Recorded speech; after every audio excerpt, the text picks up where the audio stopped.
Di tengah panasnya konflik antara Yaimim dan Sahara, justru muncul sisi lain dari kehidupan pribadi Yaimim yang menarik perhatian publik. Seorang netizen yang budiman dengan akun @missislia menyoroti kehidupan rumah tangga Yaimim dan istrinya Bu Rosidah yang dianggap sebagai contoh pernikahan modern dan penuh kesetaraan. Menurutnya, kecantikan Bu Rosidah memancar dari kepribadian dan ketulusan hatinya, bukan sekadar dari penampilan luar. Ia jatuh cinta kepada Yaimim karena sifat soleh, kecerdasan, dan selera humornya yang tinggi. Kisah harmonis mereka dinilai menolak sistem patriarki yang masih kuat di banyak rumah tangga Indonesia. Yaimim dikenal aktif membantu pekerjaan rumah, bahkan menyiapkan kebutuhan pribadi istrinya. Sementara Bu Rosidah fokus mendukung karir dan kegiatan dakwah suaminya. Hubungan mereka digambarkan berlandaskan asas kesalingan, di mana suami memimpin dengan kelembutan dan mendidik istri untuk menjadi pribadi yang lembut dan penuh hormat. Sebuah potret ideal rumah tangga masa kini. Kalau ngomongin tentang Bu Rosidah, istri dari Yaimim, itu kayaknya nggak pernah ada habisnya ya. Makin kesini tuh kayak makin banyak viti-viti yang muncul tentang beliau dan membuat kita para perempuan tuh merasa kayak jatuh hati gitu ya. Kok bisa ya ada orang seperti Bu Rosidah kelihatan kayak benar-benar inner beauty gitu ya. Jadi nggak cuma cantik dari packagingnya, tapi juga terpancar dari auranya. Nah, kalian tahu nggak? Kemarin saya nonton podcast dan ini fakta gitu ya. Beliau itu bercerita tentang apa yang membuat beliau jatuh cinta pada Yaimim. Menurut Bu Ros, Yaimim itu orangnya satu solih gitu ya, sangat solih karena kan hafal Quran juga. Yang kedua cerdas. Dan yang ketiga lucu. Nah, itu 3 hal yang membuat beliau ini jatuh cinta. Nah, ternyata juga Bu Ros ini selalu diratukan oleh Yaimim. Sampai pada ketika baru bangun tidur, itu udah disiapin air panas untuk Bu Rosnya mandi gitu ya. Jadi bangun tidur tuh, "Nduk, ayo bangun, udah disiapin air panas kalau mau mandi." Kemudian untuk melakukan pekerjaan rumah, kayak pekerjaan rumah tangga, kayak nyapu, ngepel, mencuci gitu ya. Semuanya itu dilakukan oleh Yaimim. Dan tugas Bu Ros itu cuma satu, yaitu karena Yaimim suka ngaji untuk diposting di YouTube. Nah, beliau yang memvideokan dan juga mengerjakan tugas-tugas administratif kedosenan. Tugasnya Bu Ros hanya itu gitu ya. Nah, dari sini saya tuh kayak amazed banget ya, Masya Allah gitu ya. Keren sekali ini rumah tangga mereka nih, jadi panutan banget ya.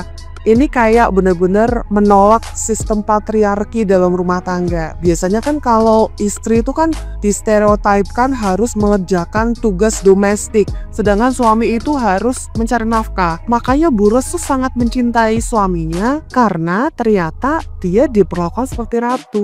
Oleh karena itu tuh yang diberikan oleh istrinya juga cerminan dari apa yang suaminya berikan kepada dia. Nah, ini jadi sebuah pembelajaran bagi para suami. Kalau kalian ingin punya istri yang sabar, yang cantik lahir batin, yang halus, kemudian yang bisa ditoto gitu ya.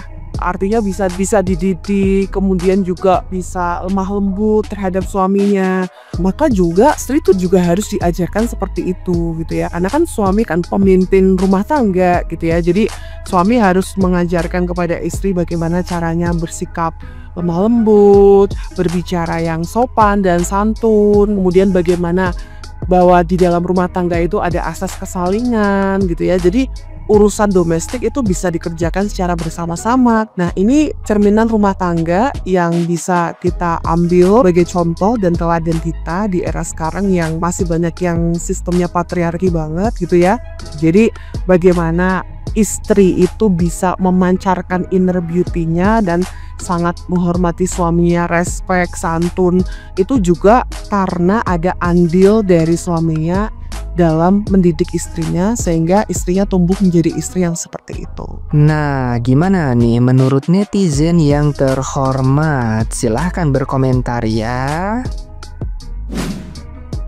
Saya tidak sepakat jika Bunda Ros atau Bunda Ines, istri Pak Yaimim, dikatakan sebagai wanita yang sabar dan tabah.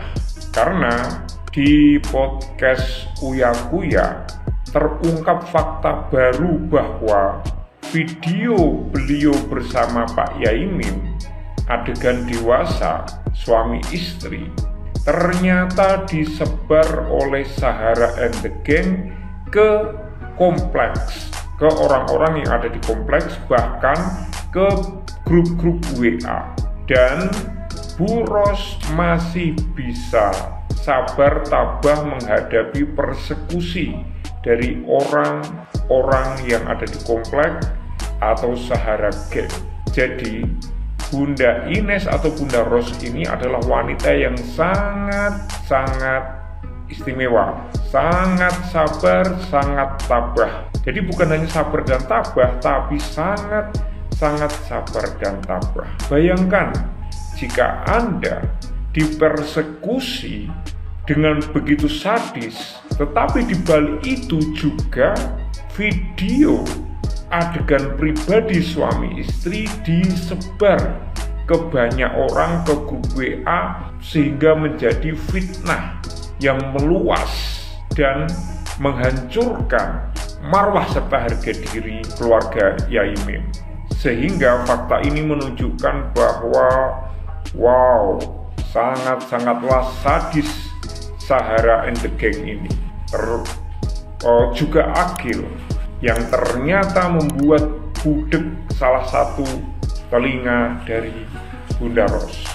Ayo kita kawal Sahara, Agil, Pak Sofyan dan geng-gengnya, termasuk RT RW sampai baju oranye, karena ini sangat melukai rasa kemanusiaan dan rasa keadilan, serta sangat tidak pantas menjadi contoh bagi masyarakat lain atau generasi berikutnya.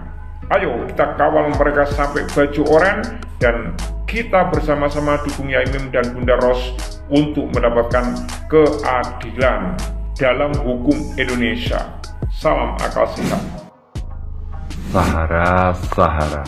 Sahara cangkeme cep klakep, lek omongnya wong Jawa ya, mulutnya Sahara sudah terbungkam sekarang. Nanti sebentar dia mau minta maaf. Mengapa? Setelah tahu latar belakangnya istrinya Yaimin, Mbak Yurosida ya, ternyata dia masih ada keturunan ningrat. Kenapa dia diam-diam hanya mendampingi Yaimin ya? Ya kalau orang ningrat biasanya ya kalau masih mengikuti adat keraton, dia tidak barbar, mulutnya tidak terlalu kuat-kuat. Dia sebagai seorang istri Yaimin itu sudah cukup, jadinya dia hanya mendampingi suaminya. Dan dijelek-jelekan oleh Sahara itu ya sekarang mencuat. Jangan salahkan apabila dituntut balik menurut saya. Ya kalau mau merental mobil itu harus punya lokasi parkir mobil, intinya begitu ya. Masalahnya kan lahan parkir ya, tanah yang diwakafkan, istilahnya wakaf dari keluarga Yaimin ya, dibuat rental ya, diparkir rental mobilnya Sahara gitu ya. Masalahnya yang jelas ya, dan menjelek-jelekan, menfitnah dan sebagainya itu ya kalau katanya genderang perang sudah ditabuh tidak akan mundur, ya itu urusan mereka. Karena seorang yang berbicara barbar tentang orang lain, fitnah dan segalanya, itu akibatnya memang begitu.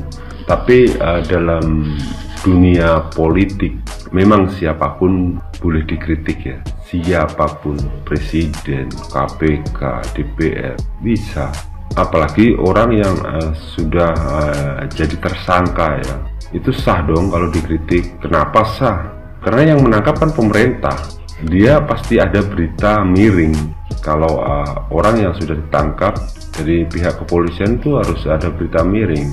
Kalau ada kesalahan itu yang dituntut balik harus polisi. Kalau orang sudah ditangkap karena ada kesalahan, nah itu jangan sampai, makanya polisi jangan sampai salah tangkap.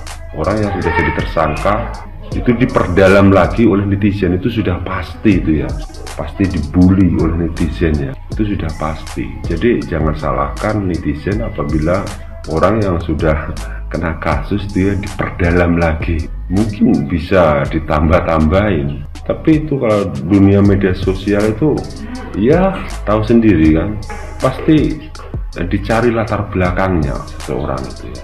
Oh itu siapa, nanti kesalahannya itu diungkit semuanya. Jadi dari pihak kepolisian pun harus berhati-hati untuk menangkap seseorang. Apakah dia sudah ada 90% ada kesalahan. Jadi setiap siapapun yang ada kesalahan dan jadi tersangka itu pasti kasusnya lebih diperjelas oleh netizen yang memperjelas ya, bukan kepolisian saja. Bahkan mungkin kadang-kadang ditambahi, seumpama Sahroni yang korupsi Pertamina itu kan, semua itu dikorek habis. Dari mungkin kalau bisa dari dia dari kecil, dari 10 tahun yang lalu, 20 tahun yang lalu sebelum menjabat, dia masalahnya akan dikorek lagi. Itu menurut saya sah-sah saja karena netizen. Kalau enggak ya jangan diadakan media sosial ini, tutup saja.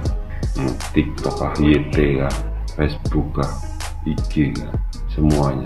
Jadi kalau untuk menangkap tersangka itu polisi harus berhati-hati ya, karena kalau sudah ditangkap itu nantinya akan diperjelas masalahnya oleh netizen ya. Netizen itu betul apa enggak itu sudah tidak ada salahnya karena sudah jadi tersangka keburukan soalnya ya. Yang namanya tersangka itu pasti sudah jelas ada tindak kejahatan, itu tergantung pidana atau perdata atau yang lainnya kan, gitu.